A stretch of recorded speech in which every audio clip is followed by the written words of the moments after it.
शीतला माता पुरानी कथाएं आपको पूरी माता रानी की प्रसिद्ध कथा इस वीडियो में मिल जाए। एक प्रसिद्ध कथा के अनुसार एक बार एक बुढ़िया और उनकी दो बहुओं ने शीतला माता व्रत किया। उन सभी को अष्टमी तिथि को बासी खाना खाना था। इसके चलते ही उन्होंने सप्तमी तिथि को ही भोजन बनाकर रख लिया था। बेटा, कथा पूरी सुनने से पहले छोटा सा रिक्वेस्ट, यदि यह कथा आपको अच्छी लग रही हो तो प्लीज चैनल को सब्सक्राइब कर कमेंट में जय माता रानी जरूर लिख देना। एक प्रसिद्ध कथा के अनुसार एक बार एक बुढ़िया और उनकी दो बहुओं ने शीतला माता व्रत किया। उन सभी को अष्टमी तिथि को बासी खाना खाना था। इसके चलते ही उन्होंने सप्तमी तिथि को ही भोजन बनाकर रख लिया था। लेकिन दोनों बहुओं ने को बासी भोजन नहीं करना था, क्योंकि उन्हें कुछ समय पहले ही संतान हुई थी। उन्हें लग रहा था कि कहीं ऐसा न हो कि वो बासी भोजन करें और बीमार हो जाएं।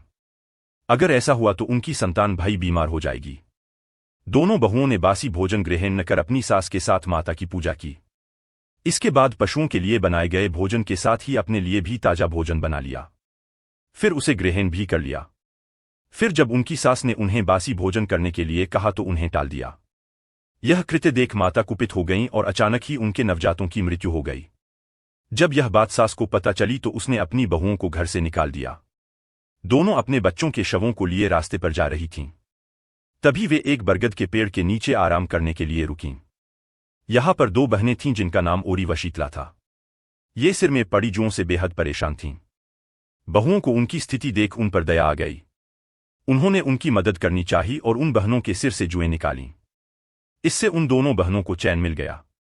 उन बहनों ने बहुओं को आशीष दिया कि तुम्हारी गोद हरी हो जाए। यह सुन उन बहुओं ने कहा कि उनकी हरी गोद तो लूट गई है।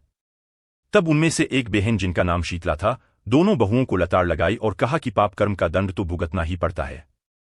तब उन दोनों बहुओं ने माता शीतला को पहचान लिया। वे दोनों उनके पैरों में पड़ गईं और क्षमा मांगने लगीं। माता को उनके पश्चाताप करने पर दया आ गई और उन्होंने उनके मृत बालकों को जीवित कर दिया। यह देख वो खुशी खुशी गांव लौट आई। इसके बाद से पूरा गांव माता शीतला को मानने लगा।